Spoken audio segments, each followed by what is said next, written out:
Okay. Good morning, students. Welcome to this section. In this session, we are going to look into uh, the Hadoop MapReduce framework. The Hadoop MapReduce framework, which will talk about how the framework is and how the Hadoop MapReduce model is. The MapReduce computation model is presented using simple examples. So we'll look into some simple example where it will tell how that map reduce computations are performed. As the name suggests, there are two components. One is the map, okay, also called as a mapper, and second one is the reduce function or a reducer. So these together, map and a reduce together, it can be used for the building real-time application. One example that we are going to say is the word count. In case of a large file, okay, if for the sample they have taken a very a small a few sentences, that is for the understanding purposes, that can be scaled to any size of the input file, up to like 3 terabyte or more than that, a very huge file. And we'll be counting the words, okay, what kind of words are there inside this. We will be getting the word count. And this is the one of the analytics. The word count is can be used as one of the analytical tool, right? Based on what is the uh, word counts we are getting, we can classify certain document. For a very simple example is like there are word counts which are more, which are mapped to the technical words. So we can classify that particular document as a technical document. So on, like based on those word counts, some kind of analytics can be run. That is the one use of this word count program. The Apache Hadoop MapReduce framework data flow is explained in this. We will see how the MapReduce framework data flow is takes place. MapReduce fault tolerance we will see. So in case of any fault, when our MapReduce programs are running in a HDFS system, in case there is any fault, how these MapReduce are fault tolerant. With any kind of a failure, it will be able to restart that particular part of a function or the task, and it will be able to complete the overall MapReduce program. And then we'll see this speculative execution. What is a speculative execution is in case of a certain like a speculation, like you are doing a speculation, and you feel that certain process is not getting completed, okay, as with the general timelines. There could be some issues with the execution of that particular thread. Then map reduce programming will do some kind of a speculative execution, where it will spawn additional, or you can say redundant processes, okay. And it is beneficial because it is very difficult to understand the overall status, how everything is getting executed. If something is some process is taking lot of time, then it is better to run a redundant program. Because in case of a map reduce programming, input data is unmutable, means we will not be changing the input data. So because input data is not changing, a parallel a redundant similar processes can be spawned, so which will help in doing the speculative execution. Let us say that new process which you are running, let us say it completes, and one process, similar process is still waiting, then we can take the output from the one which completed, and we can terminate the which is taking longer period. So that is a speculative execution. And hardware is discussed. What kind of a hardware is used, we'll look into that. MapReduce programming model is conceptually very simple. As I told you, MapReduce programming comprises of two steps. One is the um, mapping process or applying mapping process, and second one is the reducing. The mapping process you can just imagine as the mapping process or the mapper process. You can imagine it takes the input from the big data, like a huge chunk of a data, and on top of that it will apply some kind of a processing, maybe like some kind of a filtering of that data, or sorting of that data, some high level process that will filter out the data to the next layer.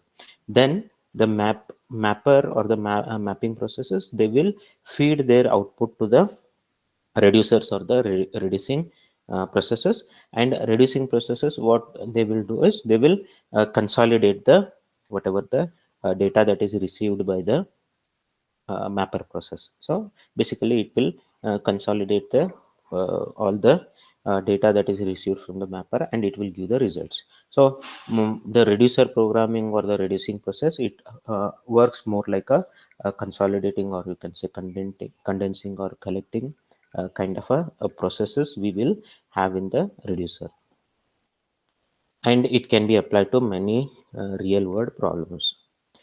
In this chapter, we'll examine the MapReduce process using basic command line tools. So the same MapReduce concepts we will understand using some basic command line tools. So you are already you are aware of those commands. These are the Unix commands, and I will be explaining about those commands as well. So using those, you conceptually will understand what is a actually MapReduce process. We then expand this concept into parallel MapReduce model. Once you understand how the MapReduce processes work, then it can be the same concept can be applied to the like a parallel MapReduce model, which is the full-fledged Hadoop MapReduce programming. The MapReduce model. So here the question that will be asked is explain the MapReduce model using a example of a word count. So here we will look into the how that model is built. MapReduce model is built. Apache Hadoop is often associated with the MapReduce computing. So whenever we say Apache Hadoop, it is associated with the MapReduce computing. Whenever we talk about Hadoop, it means that it is MapReduce computing. So prior to version 2, maybe this assumptions was true, right? Whenever you say Hadoop, that means it is a MapReduce computing. After version 2, that assumption is not really true, because uh, Hadoop version 2 maintained the MapReduce capability and also made other processing model available to the users. So in case of a Hadoop version 2, there are a lot of other things, tools that has been created that will help with the additional processing apart from the its map reducing capability. The map reducing capability is not changed from the version 1 to version 2, but it has added lot many other capabilities. Well, virtually all the tools developed for Hadoop, for example, Pig and Hive. Pig is the tool which can be used to create a more complex MapReduce programming, and Hive, and it is built on top of the Hadoop. And similarly, Hive is another tool. It's a kind of a data warehousing tool which is also developed on top of the Hadoop framework, and they work seamlessly with the Hadoop version 2 MapReduce. The MapReduce computation model provides very powerful tool for many applications and is more common than most users realize. So MapReduce computation, they provide really wonderful applications can be created, and which involves like a huge amount of data. Wherever we have analytics to be performed, where we have the huge amount of data, MapReduce computation or the MapReduce programming can be effectively used. Its underlying idea is very simple. There are two stages, mapping stage and the reducing stage. As we discussed, every map reduce program, there are two stages. One is the mapping stage, and the second one is the reducing stage. The mapping stage, mapping procedure is applied to input data. The map is usually some kind of a filter or a sorting process. So as we already discussed, the mapping process or the mapper or the mapping procedure is always applied to the input data. Whatever the big data we have, it is applied on top of the that big data, and that mapping process will be some kind of a filter or a sorting processes. For example, assume you need to count how many times the name Kutuzo appears in the novel War and Peace. So this is the one character Kutuzo in this particular novel. So you want to count how many times that particular name appears in the document. So this War and Peace is a huge book. From that book, from that novel, you want to count how many times this particular word has appeared. So one simple solution is, if somebody has given the task to you, one simple solution is like, you will call your friends. Maybe in this example they have said 20 friends, and you give them each section of the book. So they will manually sit, they go by line, word by word, and each of those 20 friends, they will come up with a count. So whatever the section they are working on, they will get the each individually, they will work parallelly. 25 friends working parallelly, working on different sections, and they are going manually through each of the words, and they are getting the count for the Kutuzo word.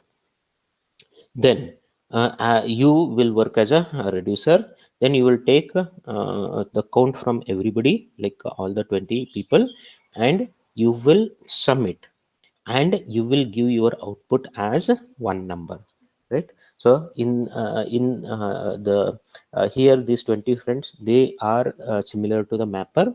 They are taking one section. Okay, that's how they are doing the filtering. And right now we have only one word. They are having a key value pair, that is Kutuzo. The first section will find 10, the next second friend, he will find 20, and so on.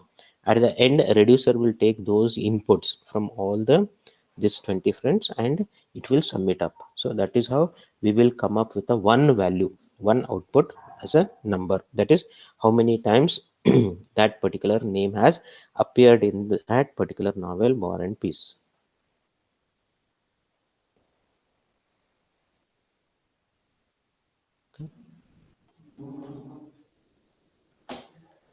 Now consider how this same process could be accomplished using simple Unix command line tools.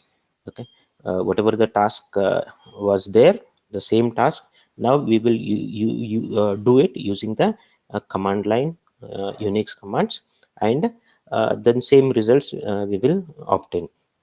This is the command that we are going to use, and before you issue this command, make sure that this particular War and Peace, which is in the that novel, is in the form of a text file, and it is downloadable, and the link has been given in the appendix section.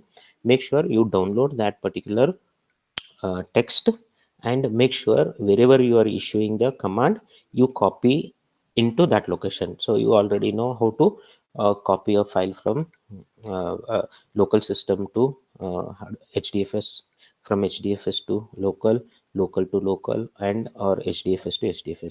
Using those commands, you install that particular download that particular into the required folder. So here you can use the local file system. So this command can be issued on the local file system.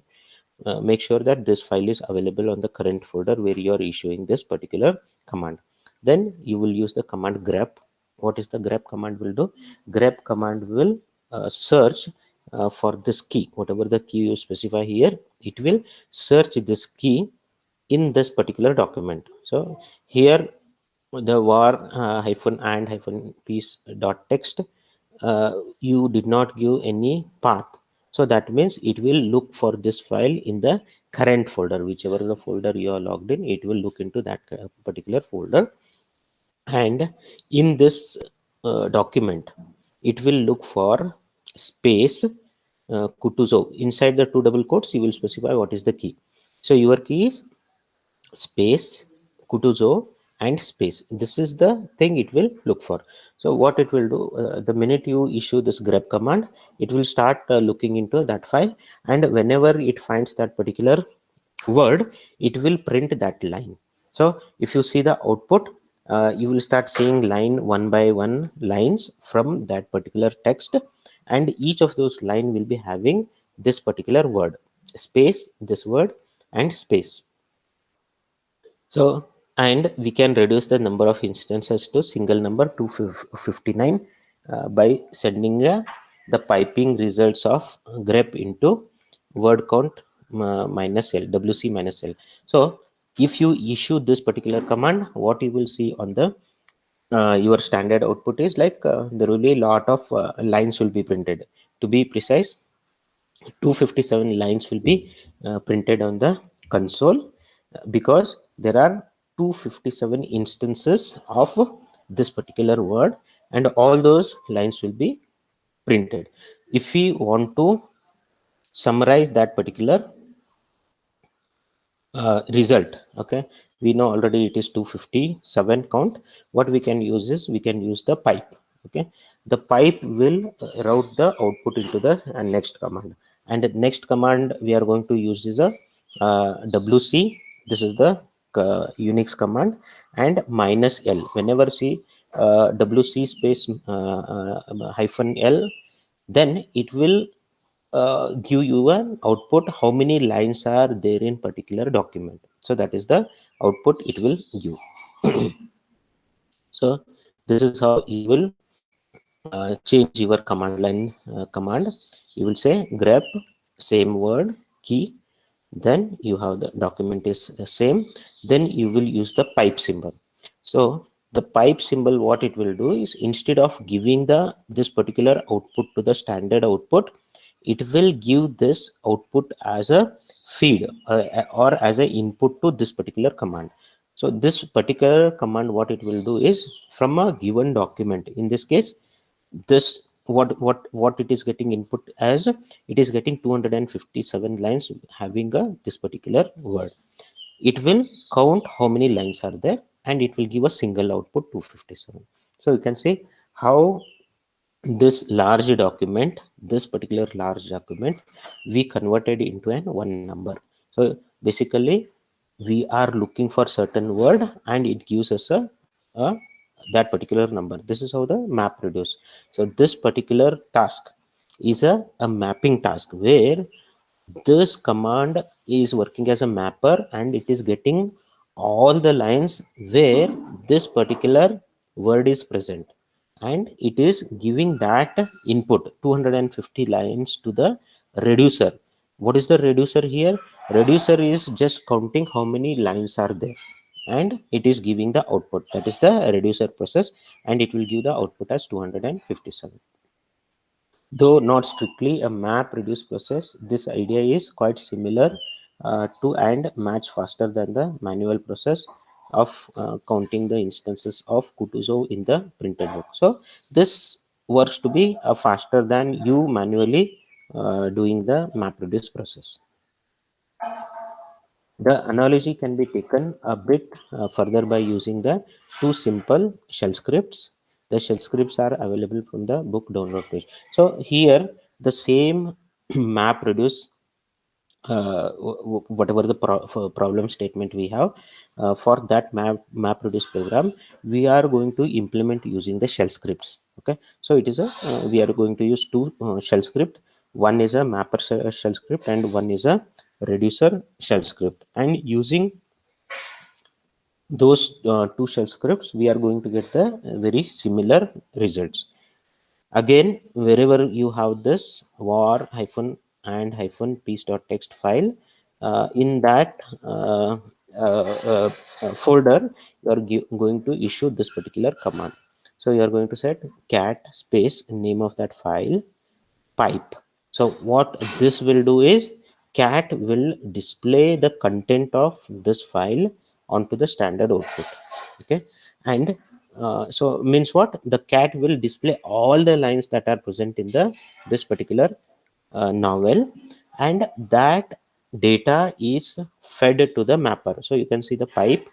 So that data is fed to the mapper, and you are going to run the mapper.sh shell script. That is the shell script you are going to run. This mapper will work on this input data and it will produce some output, and that output is piped to the reducer. You can see pipe dot forward slash reducer dot sh, and that data is fed to the reducer, and reducer will give the output. In this particular case, we are getting Kutuzov, 315 and Petersburg, 128. We will see how we got this output. We will look into the these two shell script. The mapper inputs a text file and then outputs a data in a key value pair, token name, comma, count format. So this particular mapper, it takes the input text file, the complete text file as the input, and it produces the output. How the output is produced? Key value pair. So output from the mapper is always a key value pair, or you can also say it is a token name, comma, count format. So this is the output that mapper will generate. Strictly speaking, the input to the script is the file, and the keys are these are the two keys, Kutuzov and the Petersburg. So that is why we are seeing here two outputs. The reducer script, it will take a whatever the key value pair that is generated from the mapper, and it combines the similar keys. So this mapper, depending upon how many mappers are running, we will have n number of mappers, and each of the mapper will have a different count. The reducer, what it will do, it will combine all the common keys, whatever is having a same key, it will add all those numbers and find the total number of counts for each of the key. In this case, we have only two keys, so it will find a totals from the mappers for Kutuzov and total count for the Petersburg from all the mappers, and it will give the result as a new key value pair, that is token name and sum. So this will give the output as a this is token name or the key, and the sum, this is the total sum from all the mappers. That is what the reducer program will do. Now we will see the mapper script. This is the mapper script, and this is a shell scripting language. You must be aware of the shell scripting language. We can create the mapper using the this particular scripting language. So here we are using the bash shell. So you are specifying the bash, and while read line do. So from we will start from here. The mapper will read the input file. What is the input file? Input file is complete this var hyphen and hyphen piece dot text. This is the complete file that will be read line by line.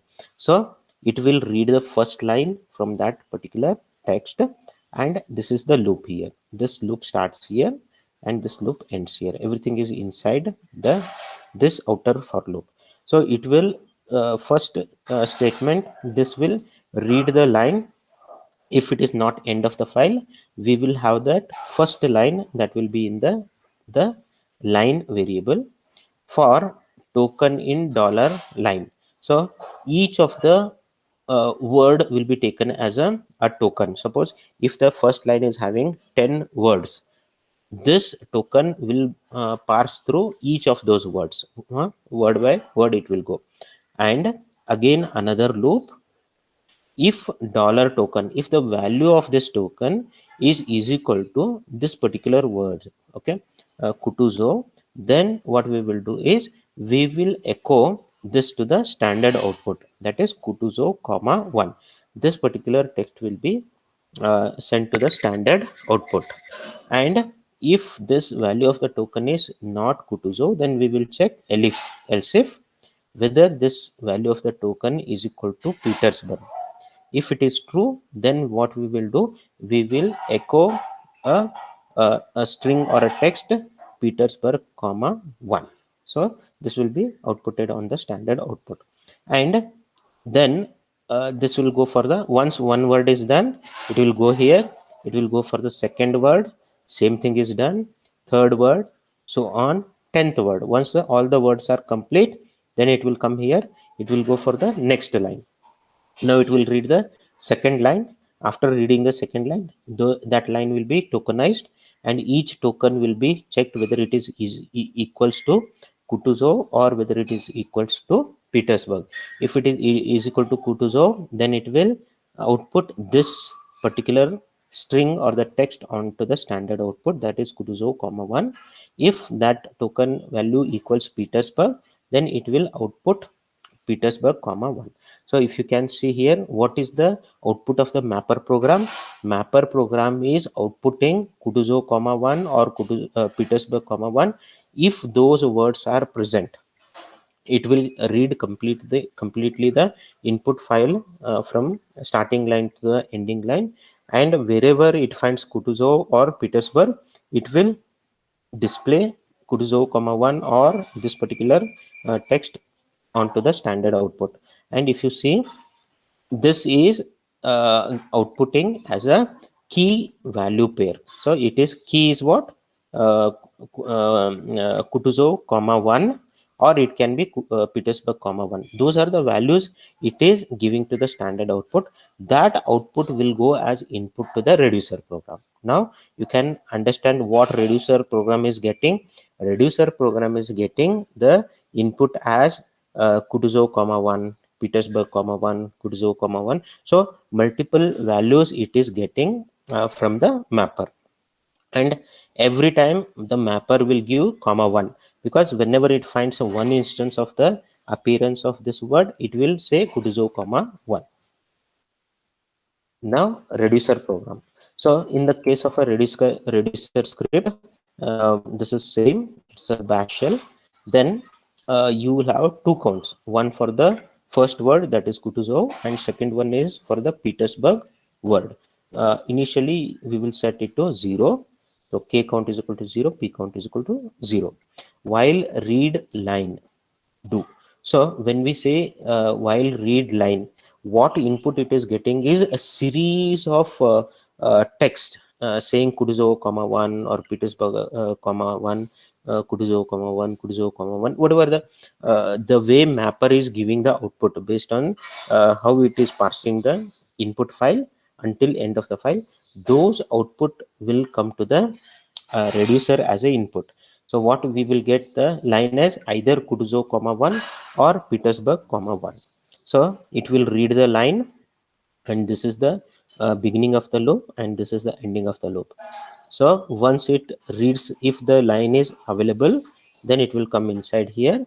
If dollar line, that is the content of this line equals Kutuzov comma 1.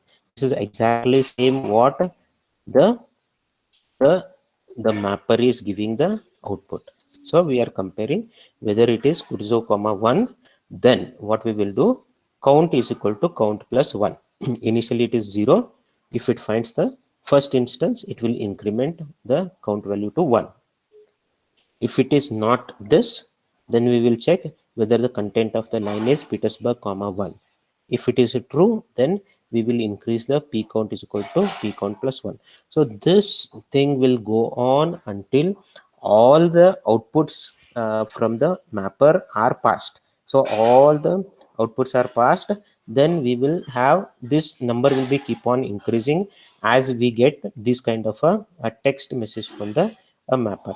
So once all the output is passed from the mapper, then it will come out of the loop. So there are no more values present or the text is present, it will come out of the loop. At the end of that, we will have the how many Kutuzov words are there and how many Petersburg counts are there. Then what it will do is it will output echo Kutuzov comma whatever the count we are getting, echo Petersburg comma the this p count. So these two values will be displayed on the standard output. That is what you saw earlier. Just I will show it again.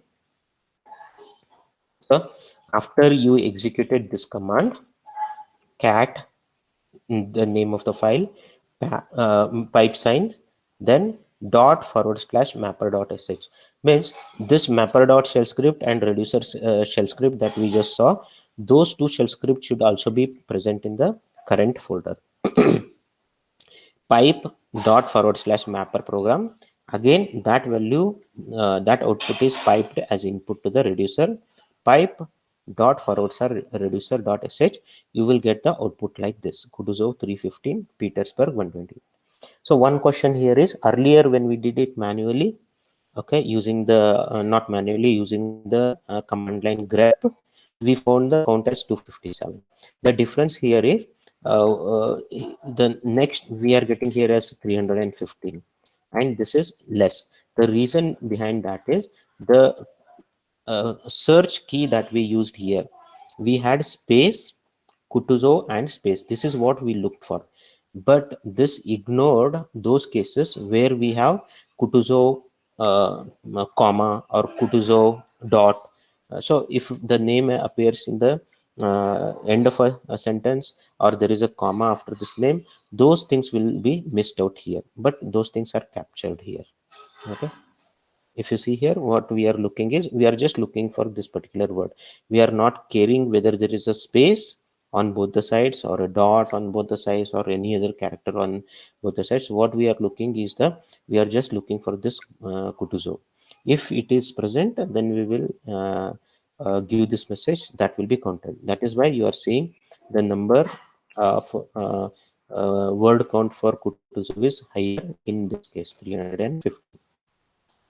So this is the MapReduce model that is explained using a manual way of doing it. Like you call 20 of your friends, give different section, you ask them to count the particular word Kutuzov, and each of them they go through manually, they will tell you the count. You being the reducer, you will add up all the numbers and you will give the total count of that particular word present in the document. That is a MapReduce programming. Then we saw using a grep command. In case of a grep command, this will work as a mapper. It will find all the lines in the document where we have the word Kutuzov, and then we added the word count so that it will act as a reducer. This output goes as an input to the word count. It will get those 257 lines and it will find the count of number of lines. So that is how we get the count of the particular word in a document. Next is we implemented using the two shell scripts, mapper.sh and the reducer.sh, and we got the similar output. The MapReduce model, the MapReduce process can be described as follows. The mapper and reducer functions are both defined with respect to data structure in key comma value pair. So always we will see it as a certain kind of a key and a value pair. The mapper takes one pair of a data with the type in one data domain and returns the list of pairs in a different domain. For here example, it takes the input as a complete data file and returns list of pairs. So if you saw, mapper was giving a list of key value pair.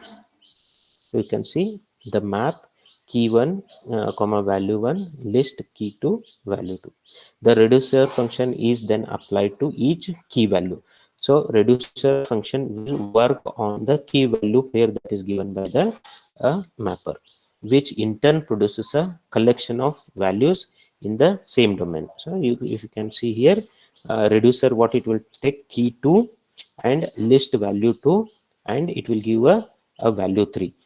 So what this means is all the Kutuzov from the mappers, different mappers are giving Kutuzov and the count comma 1. It takes and combines it for the one Kutuzov and gives a 1 value. Each reducer calls typically produces either one value or an empty response. So what is the output of a reducer? It is just one value. So what we saw is 257 or 315, one value is produced, or it will be empty response. When it is empty response, if that particular word is not present, then it would be an empty response. Thus the MapReduce framework transforms list key value pairs into list of values. So the MapReduce framework will transform any key value pair into just list of values. MapReduce model is inspired by the map and reduce functions commonly used in many functional programming languages. So this can be seen in many functional programming where there is a concept of map which will take the larger input and use some kind of a filter and reduce the data, and that data is come in the reducer function which will work on that and reduce it to narrow it down to a smaller output. The functional nature of MapReduce has important properties.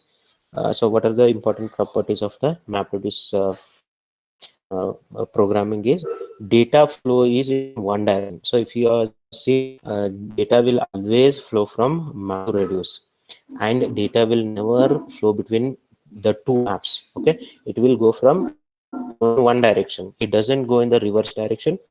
Data goes from map to reduce. It is possible to use the output of a reduce step as a input to another map reduce process. So you can have a series of a map reduce programming, right? So in that case, the output from the reduce can be given to the next stage of a map reduce processing. It depends on what kind of a application you are building or what kind of a requirement you have. As with functional programming, input data are not changed. I told the input data is not mutable. We cannot change the input data. By applying the mapping and reduction functions to the input data, new data are produced. In effect, original state of the Hadoop data lake is always preserved. So in this case, we are not going to change the input data. We will create additional information or additional data. In the particular previous example, we created a additional data, Kutuzow and the count, Petersburg and the count. That is the new information, but we did not change any data that is in the data lake. So that is preserved.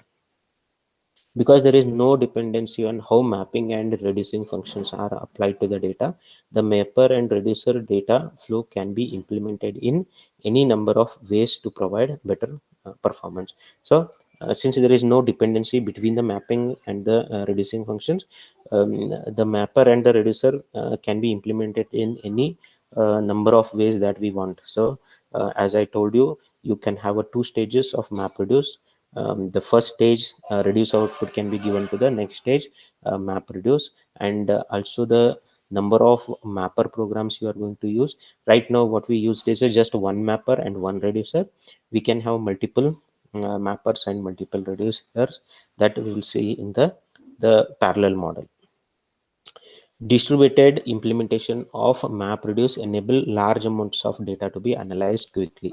So whenever we have a distributed implementation of this particular MapReduce, having multiple mapping programs, having multiple reducing programs working on the large data, so that is how we can make it make the analysis very quick, even though we are dealing with the large amounts of data. In general, the mapper process is fully scalable and can be applied to any subset of the input data. So mapper process is fully scalable and it can be applied to subset of the input data. So either you can have a smaller chunk of a data or a larger chunk of a data. It will easily scale up according to that. Results from multiple parallel mapping functions are then combined in the reducer phase. So if we have multiple mapping functions, whatever the results that is coming out of those mappers will be combined by the reducer phase. Hadoop accomplishes parallelism by using distributed file system, that is HDFS. So Hadoop already has this HDFS, and it achieves that parallel running thing using the HDFS to slice and spread the data over multiple servers. So that is how the HDFS will work. That is part of the HDFS system. Apache Hadoop MapReduce will try to move the mapping task to the server that contains the data slice. So what Apache MapReduce will try to do is it will try to move these tasks, whether it is a mapper or the reducer. It will try to move it to the server where the data slice is present.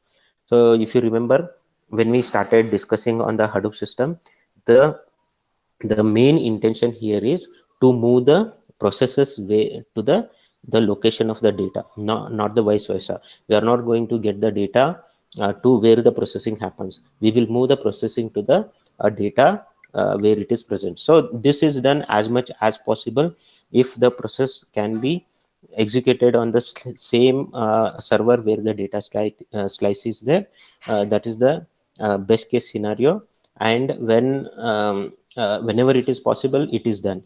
But if that particular server is busy, then it will be taken to the very close node. So that is how it will be done. Results from each data slice are then combined in the reducer steps. HDFS is not required for Hadoop MapReduce. However, sufficiently fast parallel system can be used in its place. So we need not use the HDFS, but if you have any other parallel file system, that can be used. But here in Hadoop, we use the HDFS. In this design, each server in the cluster has access to high performance parallel file system that can rapidly provide any data slice. These designs are typically more expensive than the commodity servers used for many Hadoop clusters. If you use the parallel file system, normally they will be using a high performance parallel file system, and that is how the cost will increase. In case of a Hadoop, we can just use the commodity servers that will reduce the cost. MapReduce parallel data flow. We will see in MapReduce parallel data how the data flows in the next class.